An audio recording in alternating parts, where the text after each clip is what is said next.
first, all you see is the mask, the charm, the intensity, the person who seemed to get you.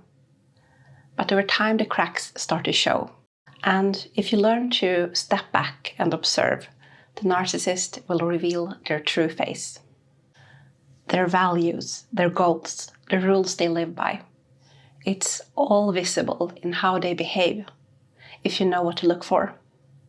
I'm Emma, a medical doctor and an abuse survivor. In this video, I'll show you how to use observation as a tool. Not just to understand them, but to regain your own clarity and strength. Let's get into it. Why observation is essential. When you live with a narcissist, you are constantly pulled into their chaos, their conflict, their anxiety, their accusations. It consumes all your energy. The turning point is when you stop being completely absorbed in the drama and you're able to take a step back. Then observation becomes possible, and you're able to observe patterns, not just in them, but in yourself as well. And that's important, because before you can make any real changes, you must be able to see and observe the patterns. Observation is the foundation of any change. To be able to observe yourself is necessary for growth. Observation is a skill, and like any skill, you can learn it. Here are a few tips. Take a few seconds before you respond. Even one breath can help to break the pattern. If you feel yourself getting anxious, calm your system. Breathe, ground, lower your voice. If you feel overwhelmed, step away. Go to the bathroom, go outside for a few minutes, buy yourself time. And most of all, trust what you are seeing. Don't talk yourself out of your observations. Why this skill matters. Here's something that most survivors don't understand at first. The narcissist is already observing you, and they are using the information they get while they watch you, your triggers, your values, your weak spots, to control you. So when you start observing them, you are simply leveling the playing field, and that becomes incredibly useful, especially later if you're going through any legal negotiations. You already know the patterns of behavior that they will show, their triggers, and how they will respond, because you have seen the pattern. Testing with a different response. One of the most powerful ways to make a narcissist reveal their true face is to slightly change the way you respond. Many narcissists accuse you of wanting to start an argument. So test it out. When they accuse you of something and you feel yourself getting anxious and you feel triggered to defend yourself, don't. Instead, stay very calm and detached. A normal partner whose goal is connection and peace, they will feel relieved by you staying calm and grounded, but not the narcissist. Commonly, they will escalate because their goal is not peace. They are trying to get you to react. They're trying to bring you out of balance. They want to blame you for causing an argument. But when you change your response, their true goal is revealed. The diagnostic frame. It helps to have a working hypothesis of what you might be dealing with. Even though we can't diagnose someone ourselves, we can observe patterns. The diagnostic criteria for narcissistic personality disorder talk about things like entitlement, lack of empathy, obsession with status and admiration, exploiting others, rage when challenged. Keeping these in mind can help you understand what you are observing, especially when you start to see several of these traits consistently. Let me give you some real-life examples. Entitlement. A narcissist might leave you alone for 2 hours watching their kids while they go to the store without even asking if it's okay with you. They might not switch their phone into airplane mode while on a flight. They might cut ahead of a line without even glancing on the people they just passed. Lack of empathy. They see that you're struggling, but instead of offering to help, they tell you all the ways that you are failing. When my children were small, my son was 3 years old and my daughter was still a baby. My friend convinced me that we should take the kids to Funland. And I never went there with my kids, and I explained to her that my son is very active. I won't be able to sit. I probably will have to watch him. But she insisted, and she said that, well, the Funland is completely safe. We can just sit and talk. Unfortunately, just as I predicted, my son was climbing stuff and I had to sprint after him. And it was very hard because I was still breastfeeding my daughter. And my friend became annoyed with me because I wouldn't sit still and talk with her.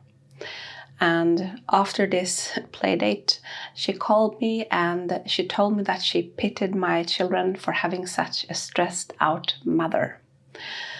And I tried to explain to her why I was stressed, but she wouldn't hear it. And meanwhile, she had her own mother living in an apartment very close to them, so she had a always available babysitter. But that's what lack of empathy looks like. Judgment instead of help. Obsession with status and admiration.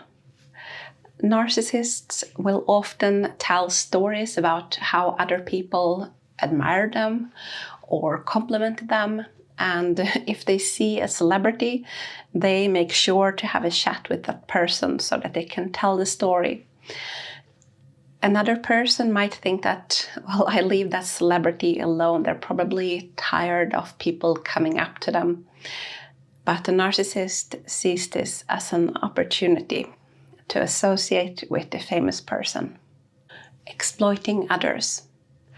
They offload responsibilities to others, whether it's by guilt-tripping, demanding, or playing the victim card. Or they might make you a promise to repay you or to return the favor, but that never happens. They often present themselves as defender of values, while at the same time they are breaking them. A woman I know bragged publicly once about having humiliated a man who was on sick pension because of a back injury, accusing him of exaggerating the back pain, while she herself went on early sick leave during all her pregnancies, citing pelvic pain as a cause. That same woman also tricked her phone company into giving her a brand new phone, claiming that she dropped her old phone in the lake. Rules and ethics apply to other people, but never to her. And if you ever dare question these contradictions, that's when the rage comes. Or they blame you for having a character flaw, or they give you the cold shoulder. But you will never have an honest conversation. When you start to see and notice these patterns, not once or twice, but consistently, then you see past the front into their real character and the real traits and patterns. You don't need to pin a diagnosis label to them. By observing them, you will learn everything that you need to know. Their behavior will reveal their real values and goals. Let's look at some examples. When you break down, instead of comforting you, they criticize you or attack you. And if they are verbally abusing you and you tear up, They often don't back off. Instead, they intensify their attack. Why? Because their goal isn't to connect and build with you. It's to break you down and weaken you. Sometimes you can even see them smile when you get upset, or they might shift into an alpha body language, because when you are weak and broken down, they feel powerful. Time and money. Watch how it is being divided. If you are getting much less and they are getting much more, that means that they are valuing their own well-being above yours. Perhaps your well-being isn't even a factor in their equation. When questioned, if you bring up a fair concern and they don't listen to it and they don't adjust their behavior, instead they attack you, or they might say, I will do whatever I want. That tells you that they are not looking for fairness. They want to dominate. Step back and observe in these moments. Their behavior will reveal to you what they truly value. Often there is a striking contrast. You put their well-being first. You worry about them. You care about their opinions. While they do the opposite. They put their own well-being first. And your needs is being treated as an inconvenience. This imbalance shows you what kind of relationship they want to build with you, more clearly than any words. Observation is one of the most powerful tools you have when it comes to reclaiming your clarity. Once you see their true face, you stop blaming yourself, and you stop hoping that they will change into someone that they have never been. And observation will also help you understand what your triggers are and what dynamics you need to change in order to break free of that relationship.